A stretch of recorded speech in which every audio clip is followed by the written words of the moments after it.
Oh, that villain era can be so good. And you know what? I don't think it ever ends. Part 63 is sharing my story on here because it's so much easier than writing another book. April of 21, my then husband, and I and 4 of our kids move into this mobile home. And it's like, okay, things are working out better because we're in a nice new place. And it's a brand new mobile home in a brand new park.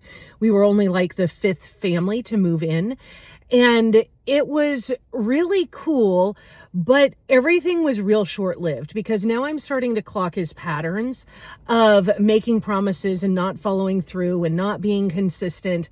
And he just wouldn't get a job and wasn't really wanting to work. And so every month it's just like a fight for like him to get shit done, but he's not like playing video games or anything. Like he works constantly, but doesn't actually make money. And it was this most perplexing thing in the world because I'm like, how can someone work so hard and not actually earn anything? Like what are you busy doing? And he's just a master at wasting time, is really the moral of that story. This goes on for about 6 months. And in the meantime, I'm building a business plan because I'm like, I don't think this is working out well and he's got to go. And I was just so frustrated because I had built us like the most amazing website, and it was like offshore servers, offshore merchant services. Like it was so freaking dope, and he just could not perform. And I'm like, okay, this whole thing is done. Like if you can't even do that, like out of all the things in the world, everything we've been through, like it requires a lot of work because you have to do a lot of marketing, but like it's no mental health. Like you can just play fantasy games. And it wasn't working. And so he starts working for our landlord, which means he doesn't have to commute. He's like on it because he just needs to be busy every day. But he's installing awnings on all of these new trailers. New mobile homes are coming in and he's putting up awnings in the Las Vegas heat, which is crazy fucking hot, but he's making good money.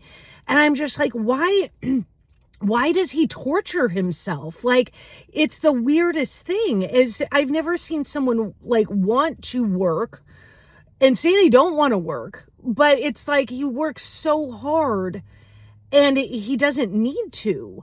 It did not make any sense and still doesn't make sense to me because like it all comes down to worthiness, really is what it comes down to, and trauma and processing trauma and doing the internal work. But it was just so frustrating to me. And so by October of 2021, I was like, I can't do this anymore. You need to move out. Like it's just not working. And right around the same time, our oldest daughter moved from Louisiana to Las Vegas. So now we have more people and we need more housing because she also brought her boyfriend. And so all 5 of our humans are around, plus an extra human, and then him and I. So that's 6, 7, that's 8 people. And I'm like, we have less than 1,000 square feet. This is not working. So I kick him out because it's not working for me at all. And he ends up getting a trailer in the park right next to us. So he's literally like a quarter of a mile away, like literal walking distance, like 3 minutes for the kids to be able to go from one house to the other. But because he's working on my property, like he's around all the time. And I'm ready to go with my business plan. So the moment he leaves, I literally spend 17 days. I launched my entire website, my business, the whole thing. And it was called Storytelling for Profit and the Soul Crew. And it was so fun because that very first month that I launched, I did $14,000 November of 21. And I was just like, I am so fucking over this dude. Like I am not doing this. And it was really fun to help people write books and tell their stories or do marketing, like whatever you need to do to get your story out there. Like, how are you going to do that specifically for you? I don't do like box systems because we're not box people. We don't fit in boxes. We're not meant for boxes. And so everybody's path looks different. And it was really just a ton of fun. I am deep in program creation because I'm wanting to write this program, Storytelling for Profit. I sold it ahead of time and was like, okay, now we're producing it. And so I walked this first group of people through it, and it was so fun. Like, we just did amazing things. The stories that came out were so epic. And it was, all pretty intense stories, because that's what my story kind of resonates with, is other people that are like, wow, how do I tell this? Because it's really difficult.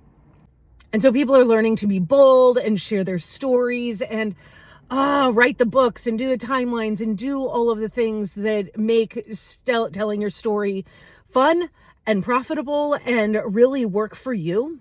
And I am also still very burnt out. So I am working on like 20% energy and taking care of all the kids by myself, because he's like always around. He's like ever present, but not available. And it was so frustrated, because it's like there's no such thing as co-parenting with him. It's like I do all of it. He disappears, but is always standing like 30 feet away watching me. And I'm like, it's the creepiest, most bizarre thing. And he's giving me money, and I'm learning how to demand more and more money, because it just makes sense. It's like I gave him 4 kids. He needs to pay me. As I'm creating Storytelling for Profit, I then discover really that I need to republish my book. And he wrote the foreword of my original book, and it was like the most like gross, gaslighty, like guilt trippy type thing. And I just did not catch it in 2020. One of my favorite lines from the foreword that he wrote for my book was, honestly, I had no idea what I was getting into. Once you jump into the rabbit hole, there's no turning back. Being married to Jess is like trying to ride a racehorse that's covered in Vaseline. You better hold on to your britches. It's just like, yick. So I took the subtitle of my book and republished it into another book and took the foreword out. And really, this book, it's the same book, but this title speaks to my ideal reader better than everything I know I learned from my pimp. Although I love this. I really want to use it for something. It needs to be another book. There's a number of books I've wanted to write, but I actually don't even know that we're at a book writing phase in the world. I'm almost thinking we're more towards video and just communicating this way, which is part of why I'm experimenting with this and trying it. So I'm still running on like 20% energy, launching this business, taking care of the kids, and then realizing there's some really significant needs that I have with the kids that I either have to scale really fast and make a bunch of money, or like, I don't know what else I have to do, but they need like major dental work. We need counseling and therapy. Like, there's some shit that's gone on that they need to really be able to work through.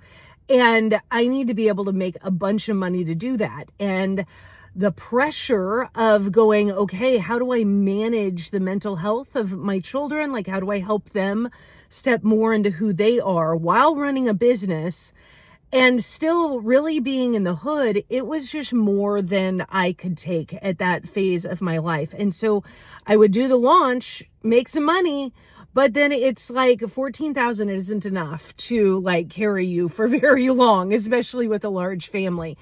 And I started to just dip, where it's like I can't show up as much as I am.